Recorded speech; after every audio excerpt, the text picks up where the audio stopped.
Hello and welcome back to my channel. My name is Zach. I'm 21 years old Russian who left Russia because of the war against Ukraine. And today I'm gonna tell you how Russian economy is different after a year of the special military war against Ukraine. We're gonna discuss some official statistics, some unofficial statistics. We're gonna compare, is it really relevant to count official statistic of Russian Federation. I still have a lot of friends in Russia who are always buying something using different services, and they share their experience on prices, on different services, on limitations, on sanctions. So we're gonna discuss everything in this video. My old viewers know that before the war I was just making videos on YouTube about my life in Russia, and then I traveled to the US as an exchange student. I was just filming vlogs, not political videos, but times changed. And if you are an old time viewer, you may remember this video where I went to a local grocery shop in my hometown Komsomolsk-on-Amur, and I filmed prices on the grocery there. At that time I filmed this video just to show my fellow viewers about the prices in Russia for the groceries. However, times changed and I asked my friend to go to the same supermarket where I filmed that video a year ago and to compare prices. How much did they grow? I made all video in May 2021, so it's been almost 1.5 years, and let's compare how prices are different right now. One pack of pasta, which used to cost almost 59 rubles in May 2021, right now it's about 78 rubles. So the growth is about 32%. A really popular instant noodles in Russia, which are called doshirak, they used to be about 16 rubles per one pack, and right now it's 21. So the growth is 31%. 1 kilo of rice used to be about 55 rubles. Right now it's 76. So it's 38% more. 1 kilo of peas used to be 36 rubles and right now it's 52. So the growth is 44.5%. 1 kilo of sugar used to be 59 and right now it's 76.5. So the growth is 29%. Tushonka, which is some kind of canned meat, which is really popular in Russia, used to be 137 rubles before the war, I mean in May 2021, and right now it's 189.98. So the growth is 38.69%. Ketchup Heinz, which is not Russian obviously, but maybe they have a factory in Russia, it used to be 103 rubles before, and right now it's 145 rubles. So the growth is 40.78%. As you may hear, Coca Cola left Russia, but technically it's not true. Yes, right now Coca Cola is not Coca Cola, it's called Dobry Cola. But if you Google a little bit who is the owner of Dobry company, you will find out that Multon, a company which is registered in Russia, and which is owned by the company called Coca Cola BVC, which is not official, the Coca Cola company, but the partner of the Coca Cola company, which is registered in the Netherlands.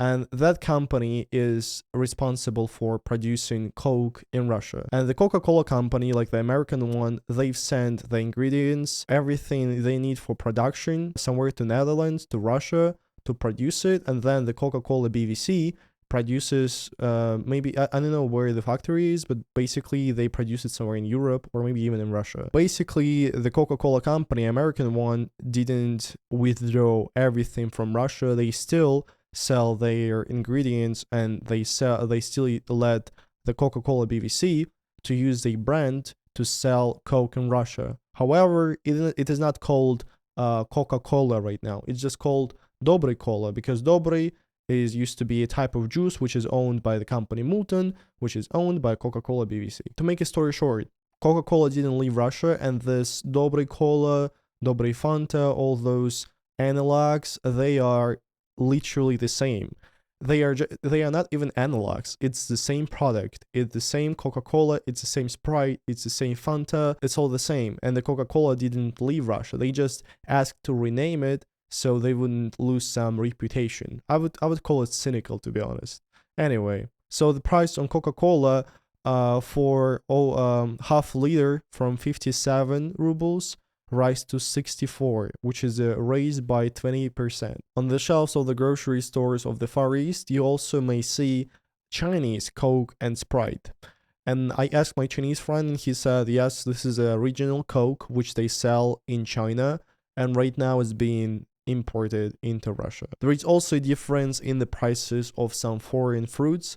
For example, the oranges from Egypt, they used to be about 70 rubles, but right now they cost 150. So this is literally the rise for 114%, which is crazy. However, maybe there are a couple of factors which affected. Firstly, season. I was filming the previous video during the summer, so maybe the summer season affected the prices, it was lower. And secondly, as my friend said, Egypt used to use Ukrainian fertilizer for their soil, and right now, as we all understand, it's kind of impossible to export many goods, especially to Egypt from Ukraine because of the war, because of the blockade from the Russian Black Fleet. So maybe those two factors affected the prices of oranges, I don't know. However, there is a green grape called Thompson from India, and before, in May 2021, it was 130 rubles per kilogram, and right now it's 300 rubles, which is a raise by 130%, which is huge. Maybe again there is a seasonal factor, but not like the fertilizer factor, which is affected by Ukraine, you know. Bananas from Ecuador, per 1 kilo it used to be 100 rubles. Right now it's 165 rubles, which is a raise by 65%. 1 liter of milk in May 2021 was 70 rubles. Right now it's 94, which is a raise by 34%. Prices for exported groceries went up by 50%, but for inner products such as milk, eggs, pasta, which is totally produced, absolutely fully produced in Russia, they went for 30 or 35%, which is huge difference, especially comparing to the official inflation, which is being claimed by the government. So officially, the inflation in the second half of the 2021 was 4.2%,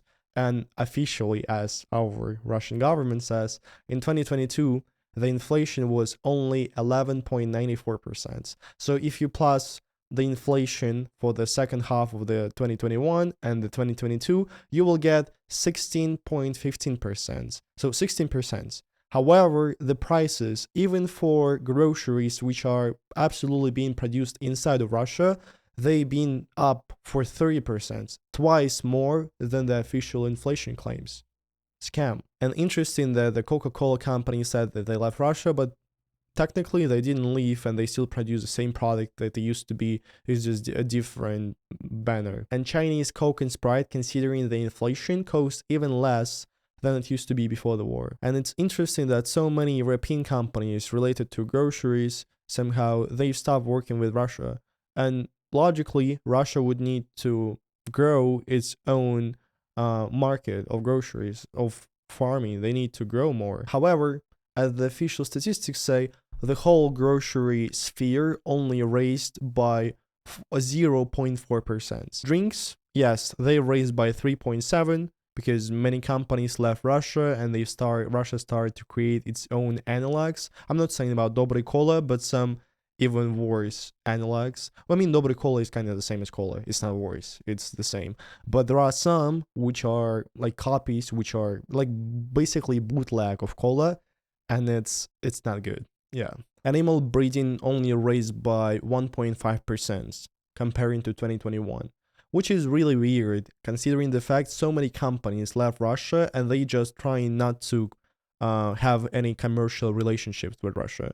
But still, Russia is, not really developing as Putin is trying to show to the Russians inside. You may ask why?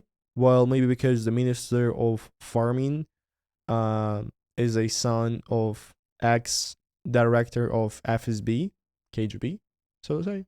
Yeah, you can be just a son of a really powerful guy and you're gonna be leading the main agency of farming production in Russia. This is how it works, and it's on this every level. Connections solves any problems in Russia, and it also gives you a lot of opportunities. Except a really good harvest of the growths in Russia, there is not much of a growth in other spheres, as potatoes, for example, or beet, which is being used to make sugar. And also many farmers are saying it's not as profitable to grow growths right now as it used to be before the start of the special military war against Ukraine, because right now they are cut off from different technologies from the West. They cannot buy special machines from Europe, and Russia does not produce everything for farming itself. And also the government is trying artificially to hold the prices of the goods on the Russian market, and it also it's not really profitable for the farmers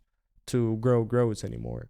I mean, they will continue, but not in such scales as they used to be. The second thing I want to discuss about Russian economy is the car production in Russia. By official statistics, the production of the cars in Russia went down for 70%. 70%. And this is a really big number. Many cars used to be being built in Russia, not the Russian brands. Toyota used to be built in Russia. Even Ford, American Ford, used to be built, I believe, in Kaliningrad or somewhere. Renault, Hyundai, all of those cars and many more used to be being built in the factories in Russia. And most of them, they've left. And of course, people lost their jobs, economy is going down, and the prices on the cars went up. And right now, you cannot, like in the dealerships, there are cars for sale, and they will last only for 2 or 4 months of those foreign brands, like let's say Mercedes or BMWs. What's going to happen after that? Well, dealerships will just stop selling cars as they used to be in the official offices. That's it. Car production and other related spheres to it used to create 3.5 million jobs in Russia. And right now, 70% of this are just either on hold or is done. However, as you know, I'm coming from the Far East of Russia, and actually one of the first videos on my channel, they were about the cars in the Far East of Russia. And yeah, I know, not the most unique idea to make a video on. And I told that in that video that most of the cars in the Far East of Russia are actually right-handed. And what does it mean? It basically means that all of them are imported from Japan, because in Russia we drive on the right side of the road, so it means we need the left-handed cars. But all of the cars in the Far East, like 90%, are right-handed, because they all been imported from Japan. So I asked my friend who is into cars to tell me what's going on in the car market in the Far East of Russia, and he told me that right now they are starting to import even more cars from Japan than they used to be to do before the war. To give you some numbers, Sakhalin's customs office said that in 2022 they brought 3,500 cars, which is 2.5 times more than in 2021. My friend told me that at the start of the war, in March and in April, it was not possible to import cars from Japan. And, you know, Japan's main market to sell used cars is Russia. And of course, they were not able to sell it because, you know, it was not obvious what was going to happen, what sanctions and more restrictions everyone needs to put on Russia. So they just put it on hold, and more used cars used to be just storaged at the warehouses in Japan. So the supply of used cars only went up, and demand was not going up as quickly as supply. And for that reason, after April, when Japan let to sell used cars to Russia, the prices on Japanese cars, used cars, went down really badly. So my friend told me that at that moment, you could buy a car in Japan even cheaper than it used to be before the war. So many people, they started to buy new Japanese, you know, not new, but let's say 2 or 3 years old Japanese cars, which they wouldn't be able to buy before the war because the prices on that were even higher. But for such a restrictionary policy, the prices actually went down, and many people were able to buy something. However, before this, in March and April, the prices for the used cars inside Russia, inside the Far East, and not only Far East, inside the whole Russia, they went up because people started to panic. Nobody knew what's going to happen, how many cars are being left, and to buy, and what's going to happen next. So people were panicking, and that's why the prices in March and April for the cars, they went up rapidly. So the Far East of Russia doesn't struggle with the cars. However, I cannot say the same about the central part of Russia, of let's say Moscow. Yeah, they try to kind of get those cars from the Far East to Moscow and to sell them. But once again, those are right-handed cars which are not being. Well, I mean, technically, you can use them, and by law, you can use a right-handed car on the right-handed car on a right-handed type of movement. However, it's not really convenient, and many people are trying to avoid it. What's also interesting about the Far East that our Khabarovsk territory government, local government, they for some reason they've made a tax for the owners of the electric cars, which is really weird to me, to be honest. Because before that taxation, you could bring a really, let's say, like a Nissan Leaf, which is a totally electric car, and it used to be really cheap, especially if you buy a used one from Japan. And at some point, people in the Far East were having the most electrical car, the biggest amount of electrical cars among the whole Russia. However, for some reason, our government decided, like, okay, we need more taxes. I mean, I understand why they need more taxes, because they are losing the war. Putin says, like, you get me taxes somehow, anyhow, I don't care. Just give me that. And so they're trying to raise taxes as much as possible in those spheres which are possible. So I think, and they are Russian government sometimes saying that they are actually trying to fight for ecology, but eventually they literally raise a tax for electric cars. Interesting, right? At the same time, the insurance for the car went up by 30%. My friend told me that recently he's another friend. He got his driver license, and his insurance was like 40% more than it used to be for new drivers before the war, which is a crazy number. 40%. It's kind of relatively the same to the level of the rise of the prices to the groceries, to be honest. Association of the European Business said that in 2022, the car market in Russia decreased by 2.5 times, and only 1.6 millions of new cars were sold in 2022. This is the worst result in the 20 years. The worst result in 20 years. Imagine, from the 90s basically. And comparing to this one in 2008, they've sold 2.9 millions of cars. 2022, 1.6, 2008, 2.9.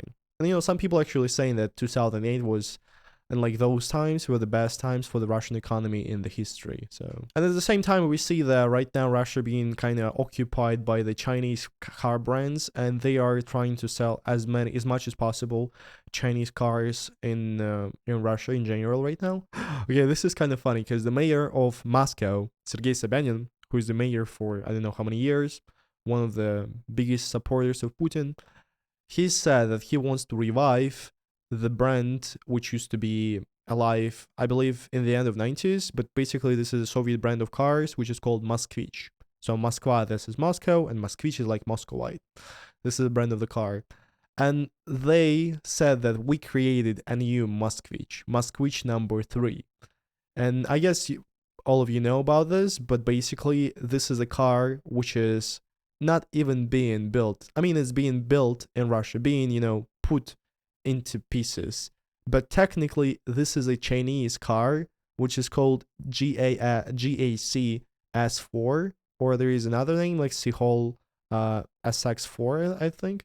It's basically the same car, and they just not copy pasted, they just took Chinese car, they put the emblema Moskvich number 3, and they put the emblema like we call it Shildik. Anyway, so they are saying this is a new Moskvich, and it's not even a new car. It's a car which exists for I don't know, like a couple of years, and this is a low budget class car in China, which is in Russia being sold for 2 million rubles, which is almost $27,000.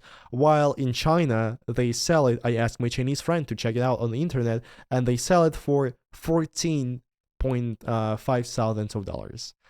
Two times for just putting it, transporting it from China to Russia. And we have a border. It's not really hard to transport it from China to Russia, right? And to put a freaking brand sign, and that's it. And for this, they got it two times more, a price which is 2 times more. Crazy, right? Sobyanin, wow, your commercial genius is just crazy. Yeah, mind blowing. Wow, nice. Putin, Putin, Putin, Putin, Putin, Putin, Putin. Победа! Победа! And right now, this Moskvich is being assembled in the X factory of Renault, somewhere not far from Moscow. Before starting it, Sobyanin was actually saying that, most of Russians were thinking that our car production is just done. But no, it's just another stimulus for us to revive our production. Perfect, yeah. You just revived production. You just took a Chinese car, put your brand, Moskvich, that's it. Revived. Wow. And they've started to sell this car only, I believe, from December 2022, so not too far, 3 months ago. And officially in December, they've sold only 6 cars. Only 6 of them, and 2 of them were electric one. And in January, only 29 cars were bought. And 3 of them are electric ones. I guess those are just deputies of Russia, like, deputies, I'm saying, like the parliament members, who are just trying to show, like, yeah, I'm a real patriot. I'm buying a Chinese car, which costs 2 times more, but if there is a sign Moskvich, we're gonna pay it. We are ready to pay the taxpayers' money to make Russia great again. So to make it short, prices for the cars went up for a new one, for a used one. In the Far East, it's a little bit okay because of the import from Japan, but you cannot import as many cars to sell it all over Russia and to supply Russia with the cars from Japan all the time. Also, the prices for the insurance went up. The prices for the car parts went up pretty rapidly and pretty far. I didn't compare, but my friend told me that the prices went up really badly. And gas is going up, but really slowly. I wouldn't say this is crucial. Even less than the level of inflation. So I guess the gas is kind of cheaper right now. Yeah, so that's about the car industry. The third topic I want to discuss is inflation. Officially, by Росстат, a Russian agency for statistics, governmental one, they say that the official statistic, the inflation in Russia in 2022 was only 11.9%, as I already mentioned when I was telling about groceries. But in my opinion, in many economists' opinions, this is an underestimation. Even considering the fact that the groceries for 1.5 years went up for 30-40% for the products which are not being imported to Russia. So no, it can't be 11.9. Russian statistics agency said that the real income of Russians only in 2022 only went up for 1.5%. However, there is another statistics which says that the amount of the products being sold in the whole grocery stores all over Russia is down by almost 10%. So people stopped buying groceries as they used to by 10%. So decreased by 10%. Does it look like that Russians lost 1.5% as officials say? But at the same time, they say like, oh, you only lost 1.5% of our special military operation, but at the same time, you stopped buying by 10% less. Doesn't make sense, at least to me. There was also a poll by FTSOM, which is an official agency, governmental agency, and this poll showing that more than 30% of Russians started to save money on food. So they started to spend less money for the groceries just because they want to save money. They cannot buy as much meat as they used to. They cannot buy as much fruits as they used to. So actual decrease of the real income of Russians is more than 10%, in my opinion. And inflation will only continue to grow because of the deficit of the budget, which is a huge topic, and also because of the sanctions and just the less amount of selling gas and oil to Europe. Speaking of the access to the goods and services in Russia, I wouldn't say this is really crucial and there is a huge deficit. No. Even though many companies officially left Russia, but the huge deficit didn't happen. And one of the reasons for this is the parallel import. Russian government in the March 3rd, 2022, they allowed parallel import. Let's say Nvidia, they stop officially selling their video cards in Russia, but we can just go to another country and import it from there because Nvidia let, let's say, Uzbekistan to sell video cards, and Uzbekistan will just sell it to Russia. This is how it works. And before the war, it was actually illegal to do this parallel import. But once there is a war, they need to supply Russia with the electronics, with anything else, so people would be alright. People would be happy having the same products as they used to have before the war. Parallel import really helped it. And the main directions for parallel import, I would say Dubai and Uzbekistan and many other countries. I think Kazakhstan too. For example, my other friend I didn't ever mention, he said that before the war, he couldn't buy himself a good PC, good parts for the PC, because they were just more expensive, because the ruble was actually, like, the price of ruble was higher than at the moment, in, let's say, in the summer of the 2022. And once the war started, the Russian government were trying to hold with many restrictions the Russian ruble, the price of it. So eventually the Russian rubles comparing to US dollars became really strong. Like before the war, $1 was about 76, 77 rubles.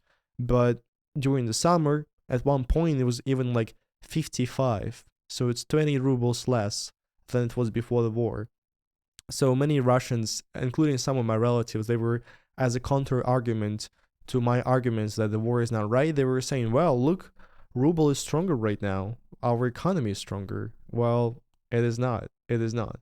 And especially right now, because the price of the ruble right now, they went back. And basically, because I don't think the government can hold this price for a long time, because that's kind of like, now you still spend money to have it on the same level. Anyway, so my friend, he told me that, and he's kind of like out of politics. He said, like, before the war, I couldn't buy myself a nice PC because the prices were almost 20% higher. After the war, official brands Intel, AMD, Nvidia, they left Russia. However, parallel import fixed everything, because what do Russians do? They go to Uzbekistan, they go to Dubai, they go to other countries of the post-Soviet countries, or just other countries which are kind of friendly to Russia, and they buy all those electronics from there in big quantities. They bring them to Russia and sell them. It actually becomes cheaper because ruble is stronger. That's it. In the first weeks of the war, Russia was cut off from SWIFT. However, I wouldn't say it made really many problems. Because you can still send money with SWIFT from Russia. Yes, not by most of the banks, but there are still a couple of banks which you can use for SWIFT transactions. For example, Raiffeisen Bank, which is an Austrian bank which is just working in Russia, and they didn't put sanctions on Russia, and they didn't cancel working there, and they still have the SWIFT option. So I have a lot of friends here in Georgia or in other countries who will just open a bank account in Raiffeisen Bank just to send money, send rubles or other currencies from Russia directly, SWIFT to SWIFT account, let's say in Georgia. So technically there is one bank like this, and they open bank accounts to everyone. It's not like elite banks like, let's say, Gazprom, because there is also a Gazprom bank, and Gazprom is the biggest oil and gas, biggest gas company in Russia, not oil. They have their own bank. That's pretty typical for Russia, for the gas company to have their own bank, and they are not being sanctioned. SWIFT is not cut off from the Gazprom bank because European companies needed to pay somehow for the gas, right? And they were just using SWIFT. And if they cut off SWIFT, how are they gonna pay? With with luggage, with euros in luggage, sent directly to the Kremlin? No. So that's why it was not cut off. But for Gazprom Bank is usually not really accessible for the most of Russians. They do not open accounts to everyone, but Raiffeisen Bank still accessible to everyone. And if you still have money in Russia and you need to send a SWIFT transaction anywhere in the world, you can use a Raiffeisen Bank. no worries. At the same time, Western Union left Russia, but there are many other, I would say, analogs of Western Union. However, they do not work in every country. For example, there is one called Golden Crown, which is, as far as I know, owned by Armenian guy or something.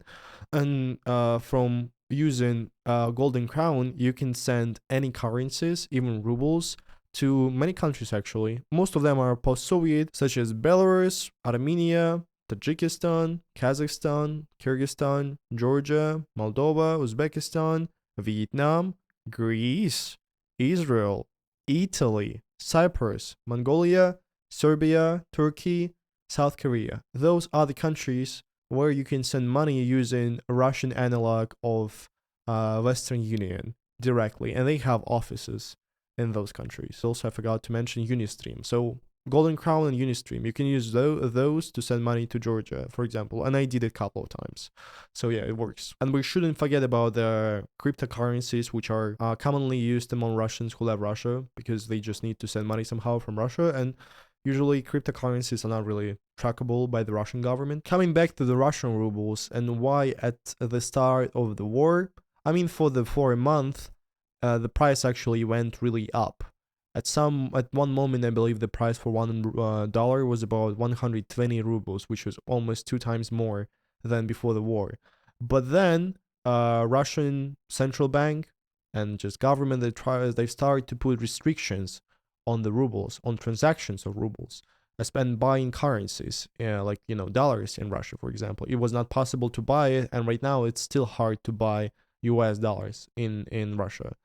And not only US dollars, euros too. The government was just trying to show to the world, like, yeah, we fixed all the problems we went through, it worked out, we succeed, but eventually there is no profit for most of the companies to have a strong ruble. For example, people from ferrous metallurgy of Russia, they are saying that it's not profitable to do metal as they used to, and officially there is a decrease of the production of metal by 16% comparing to 2021, which shows that they will sell let's say a 1 square meter of metal to China for 50 rubles per $1, and they would make only 50 rubles from $1. However, before the war, they would make 70, but they spend the same money on production of this metal, because this limitation is not really showing the real picture of ruble. The economy is not growing, no, it's just going down, but the ruble, they're trying to put it stronger, to put it at the same level. It's not working like this. And of course, the companies, they will just start to losing money. And the same goes with gas. Even though the prices for the gas, they went up really badly, and the demand for the currency of Russia, ruble, didn't appear anywhere. Russia was trying to ask their, friendly countries, relatively friendly countries, to pay for oil and gas in rubles, while even India refused, for example. And the demand for Russian ruble will only go down, and the ruble itself will only become weaker and weaker. The Central Bank of Russia, the government, they were able to put ruble on hold with so many limitations. There were no such limitations in Russia since 1991, the collapse of the USSR. There were no such limitations. And it will show for the future investors of Russia, once there's going to be no war, people will think like, oh, where should I invest money, in Russia or India? And they were like, oh, in 2022, Russia did so many limitations on selling shares, on buying foreign currencies, on selling foreign currencies. This is crazy. They will have it in mind for 20, 30 years. This is just a really bad reputational disadvantage Russia will have in the future because of Putin. They even made the export companies to sell their foreign profit. For example, Gazprom, they were saying they were selling gas to Europe and they would get euros or dollars in exchange.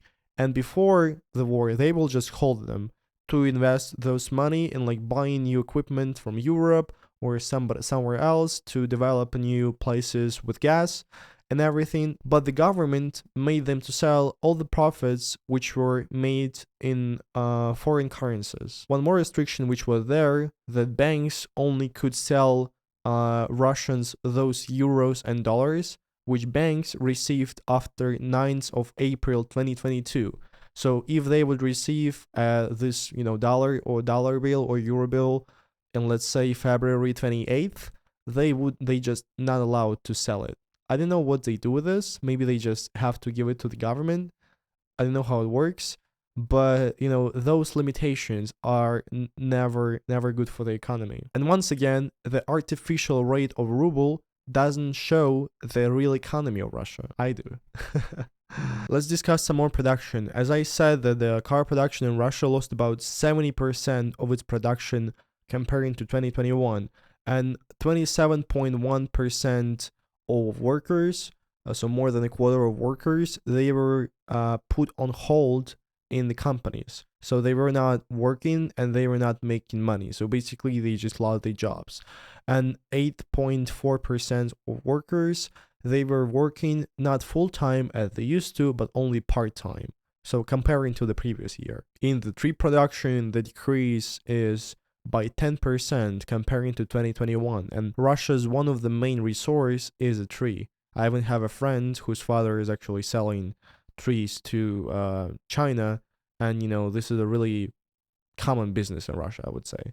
And even this decreased by 10%, just selling resources decreased by 10%. More than 20% of workers in metal production, furniture production, also different instrument or devices production, they are being sent to vacations without paying money, basically. So they were just being told, like, okay, we don't need you now. You are not fired. We don't want to raise the official statistics of, people losing jobs, but you are just in vacation, but we're not gonna pay you money. That's it. I have the statistics for the 10 month of the 2022, so not considering December and January of 2022, and there are different numbers on different categories. Let's start with the buses, which weighed more than 5 tons, and the production of those are minus 14%. Production of diesel locomotives is down by 19%. Production of freight trains is down by 20%. Production of electric motors is down by 31%. Refrigerators, 42%. Buses with a mass less than 5 tons, minus 43%. Washing machines, minus 45%. Maybe this is because Russian soldiers replaced them with a stolen one from Ukraine. Maybe. All of those spheres which I listed, those are the spheres which are not just producing resources. They are taking different resources. It's complicated process, it's complicated business, right? And this is what actually brings the additional value to the product. This is how you make money. And all of those spheres, all of those manufacturers are not producing as much as they used to before the war. And it's actually interesting why, because right now we got a war, so it kind of means the production should going up and just booming, but no, only military production is booming. But I wouldn't say it's like booming. It's not like this. Unemployment in Russia is going up. Putin is saying that officially unemployment in Russia is only 3.9% in 2022. However, I'm pretty sure this is a lie. And for example, the analysts of Fine Expertise, and they are relating to the expertise of Financial Times, they are saying that the level of hidden unemployment is almost 13%. And, they are trying to make statistics in Russia sometimes in a kind of smart and kind of scamming way to scam people, to tell them not the real numbers. As they say, unemployment shows the amount of people who doesn't work. They do not consider the numbers of the people who were switched from the full-time workday to a half-time. Since January to October 2022, the army of hidden unemployment people went up by 730,000 people. by the end of the first financial quarter of 2022, the amount of people who were working a part-time job, like a part-time, was about 1,120,000, which is plus 100,000 people comparing to 2021. So more people were switched to the part-time jobs. Also, 240,000 people, they were put on hold, and it's plus 80,000 comparing to the 2021. And also 3.3 millions of people were put in vacations without saving their salary, so without paying them a salary, and it's plus 550,000 people comparing to the to the 2021. So more and more people are being slowly switched to unemployment, but firstly they being sent to a vacation without firstly they would say them to partial job. They would send them to the vacation without paying a salary, and then they would put them on hold. That's it. But officially, nobody's fired, right? Nobody unemployed. Yes, they do not work. They do not get salary. Well, they are in vacation, a yearly vacation. I'll just clap. The decrease of the level of employment in 2022 is easily explainable because of the demographic reasons. In the last year, how many people did Russia lose? Not dead, maybe dead or not dead, doesn't matter. How many actively working people did Russia lose? Well, as a Alpha Bank, analysts saying that more than 1 million of Russians became immigrants, so they left, including me. Also, 500,000 of people died and they were not replaced with new babies. So this is what we call natural decrease of the population. How many people were mobilized? Well, officially they were saying we're going to mobilize 300,000 people.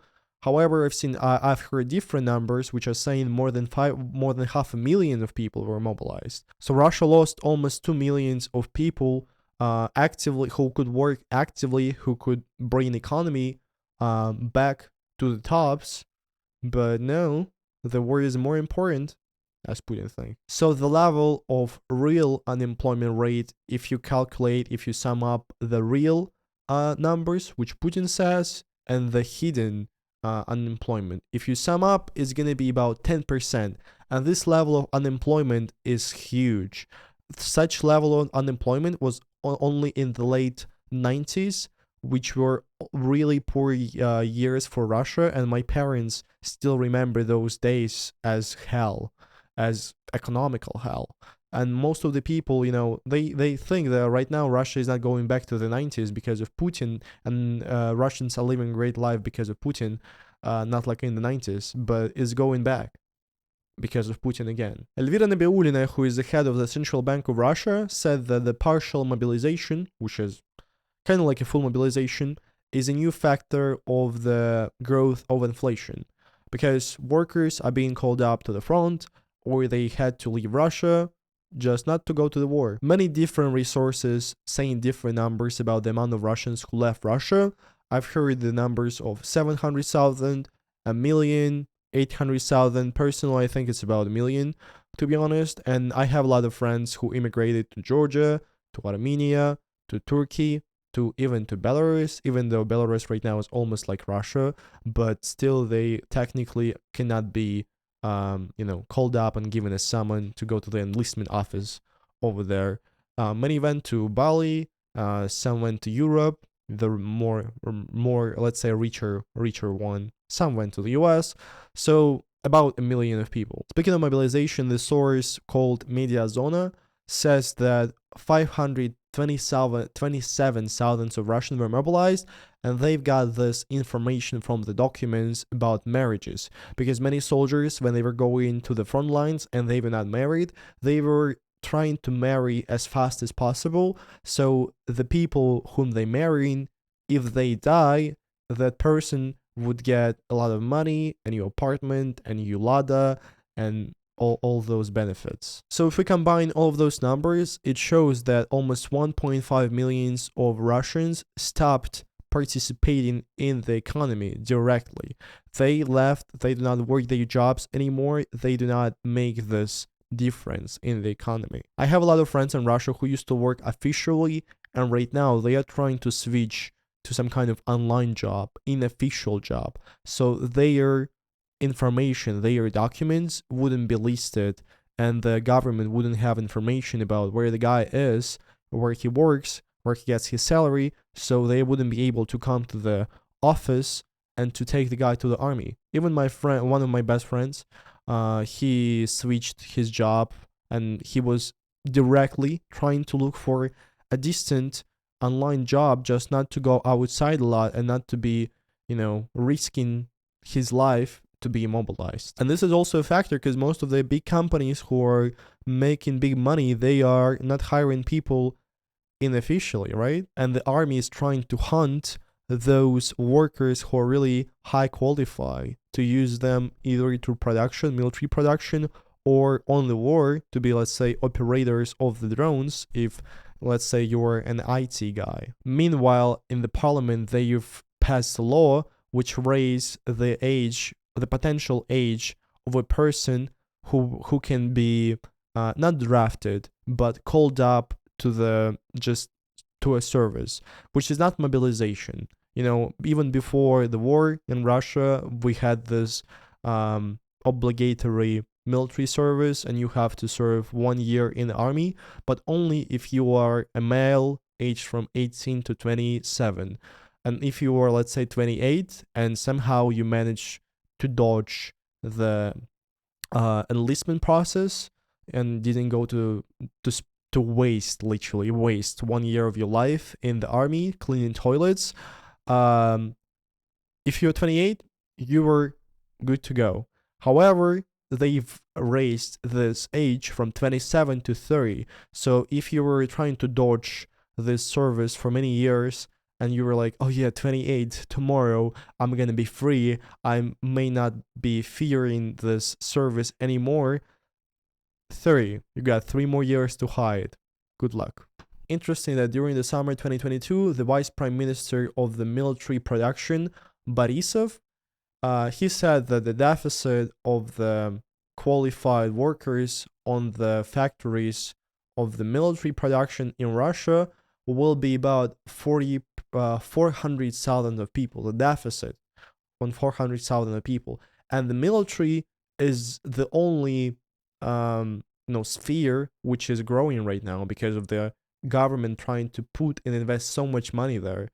And still, they cannot get those qualified workers who firstly left Russia, secondly, don't want to work for the military. They are just against, building tanks. They don't want those tanks to go and kill people. Putin himself was saying that the deficit of qualified workers in IT by 2024 will get to 1 million of people, the deficit. This is why they're kind of trying right now to give some benefits to the IT workers. For example, you can not to go to the army if you are working in IT, even in a private company. So they are trying to motivate people to learn in IT and to go in IT, so they will use them and to create a more digital society. The head of the Ministry of Network and Information, Maksud Shadayev, said that 10% of IT workers, about 100,000 of people, left Russia since the start of the war. And to be honest, I think this number is way higher, because even being here in Georgia, Tbilisi, I think 8 out of 10 people I meet on the streets, Russians, are IT workers. I all the time hear those IT talks, which I don't really understand even the language they use for discussing something in IT.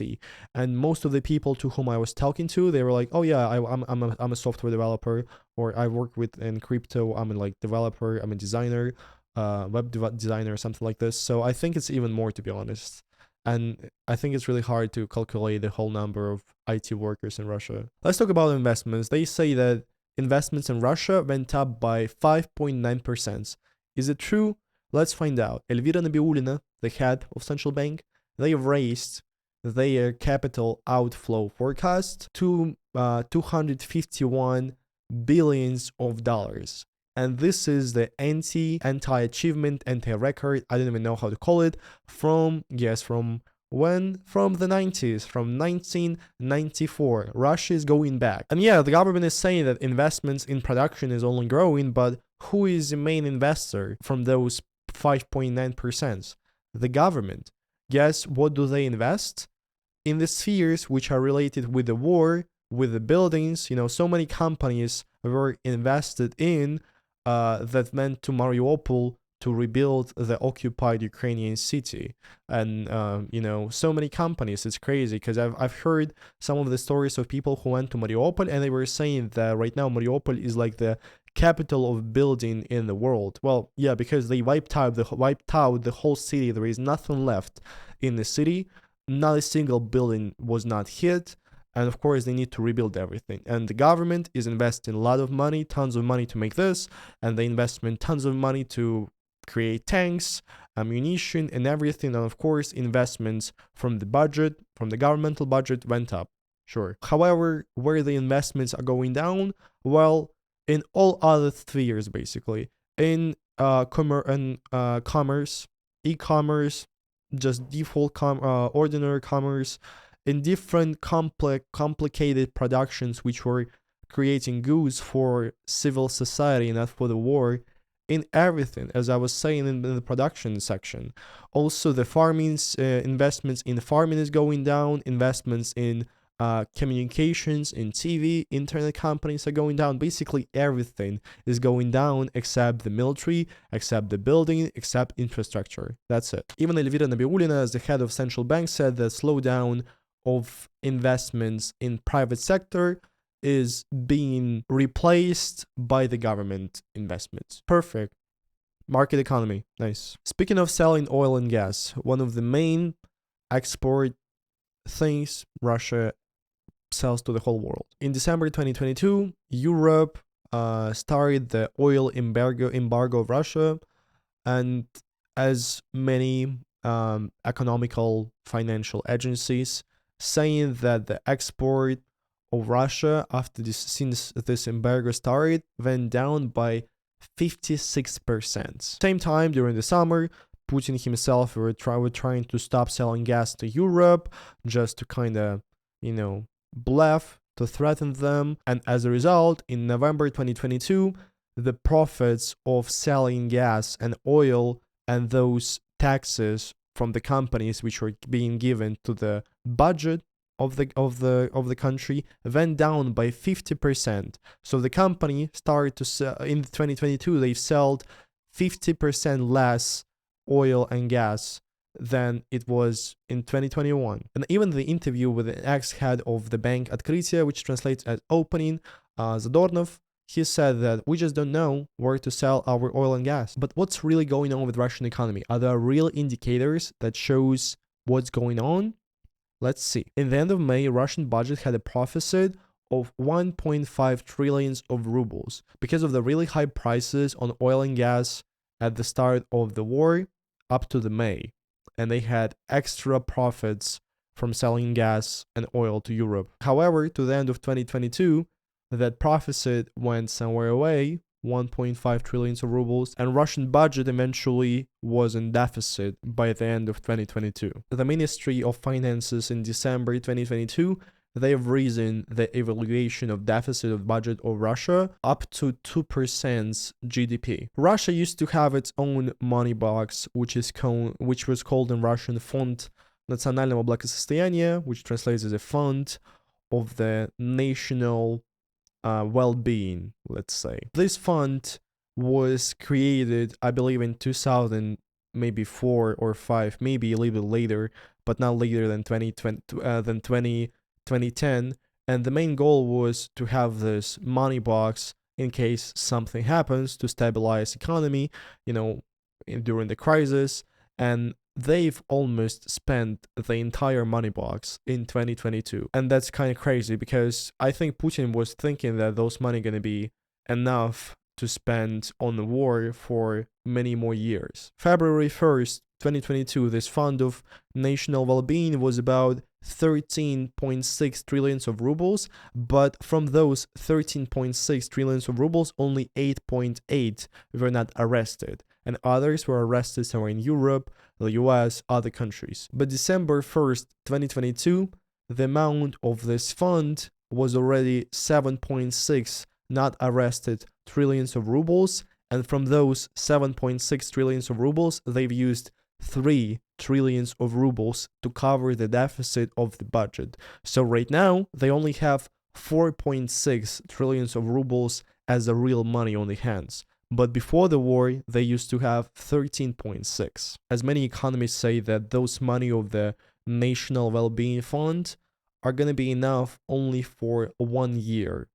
And after this, they will have money, but all of those money will be just arrested, and they will need to try to negotiate to get them back, not being to send to Ukraine to restore it. Listening to me, to all of this information, you may ask, Zach, are those numbers even real? Like, maybe it's China where they don't really show the real indicators.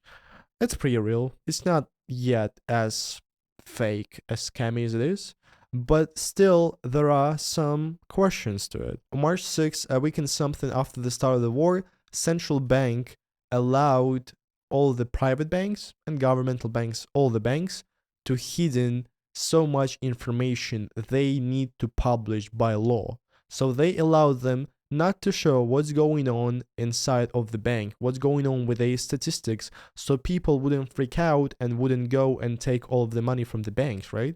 So that's what they did. At the same time, they've hidden the statistics about export and import on many different categories. They also have hidden the export of the different resources, such as oil, gas, tree, and any other resources. Also, they've hidden the resources about the fund of the gold. Russia has a lot of gold, and they used to save it before the war for many years. So they hidden the information, how much of this gold do they sell, how much did they lose, and everything. So the question is to the government, okay, let's say everything is perfect as you say, as Putin say that the official unemployment is less than 4%, and our GDP is growing because of the production of the military. As he used to say, not oil, but tanks. If everything is perfect, why do you make the statistics secret? If everything is okay, make it public. Show it to the world that yes, we are fighting the satanic Nazi regimes in the world, and we are succeeding. Our economy is only growing from this, and we are living only better. Show it. Because let's say there is the statistics of cargo transportation profit turnover, and in 2022, it went down by 5.5%.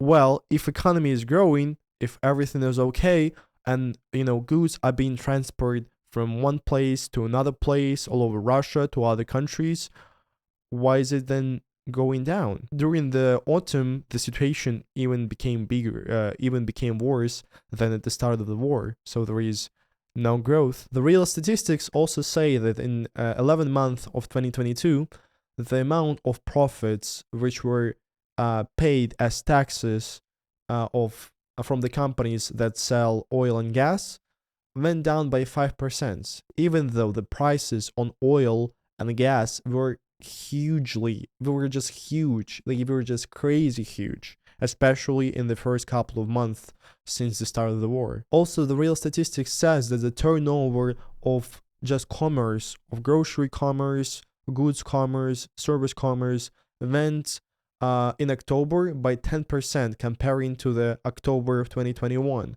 And this is such a huge hit to the small business, and smaller businesses right now in Russia are dying. It's not really hard. It's impossible to have a small business, a profitable small business, and to have all of the goods. You need to create something from inside Russia, and you cannot get those from outside Russia, and they are trying to raise taxes at the same time.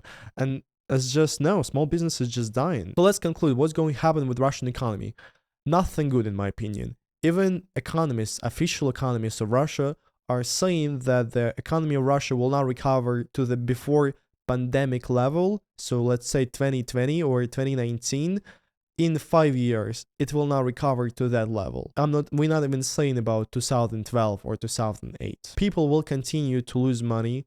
Ordinary people will be able to buy less groceries, less goods, to pay for less services. People's money are just losing its value, and that's it, and it's continued to lose it. The inflation for many services and goods, as I shown to you for an example of my video, that the groceries went up by 30 to 50%, depends on the category. Like even pasta, even milk, which is totally being produced inside of Russia, went up something about from 32 to 33%. The car production in Russia is basically almost non-existent anymore. They have, well, yeah, they produce some of the KAMAZ, some of the ZILs, heavy cargo cars, but except that, we got only Chinese Moskvich 3. That's it. Even Nokia and Ericsson left Russia, and many doesn't know, but Nokia and Ericsson, they control many, let's say, how do you say, stations for cellular and just internet networks. And once they left, the control over it got to other companies who are less competent. And so Reuters even saying that the quality of network in Russia will get not even worse. I mean, it was okay, it was great, but it will get worse. It seems to me that in a couple of years, the level of economy in Russia will go down to the level of the 90s. And many of my relatives with whom I was debating before the war about Putin, they were saying like, no, Putin, he got us out from the crisis of the 90s. He is a savior. Whatever he does, it's gonna be perfect because we no more live in 90s. Yeah, it's kind of like a big trauma, but it seems like he who you say saved you, he is gonna be the one who puts you back in this grave of the 90s. One of the Russian newspapers, Vyroska, calculated the amount of crimes happened in Russia in 2022 about stealing food, groceries from the store. And maybe for some of you it's going to be surprising, but the percentage went up by 17%. Russians started to steal food and groceries in the grocery store 70% more than in 2021. At the same time, VTSOM, this governmental agency making the polls, they are claiming that more than 30% of Russians started to save money on the groceries. They no more spend as much money on the groceries to buy food as they used to. So those are the conclusions I have for the Russia. I don't really see the positive outcome of it unless there is a war going on and unless there is a Putin's regime still alive. So it was me, Zach the Russian. I wish Ukraine peace and freedom to Russia. See ya.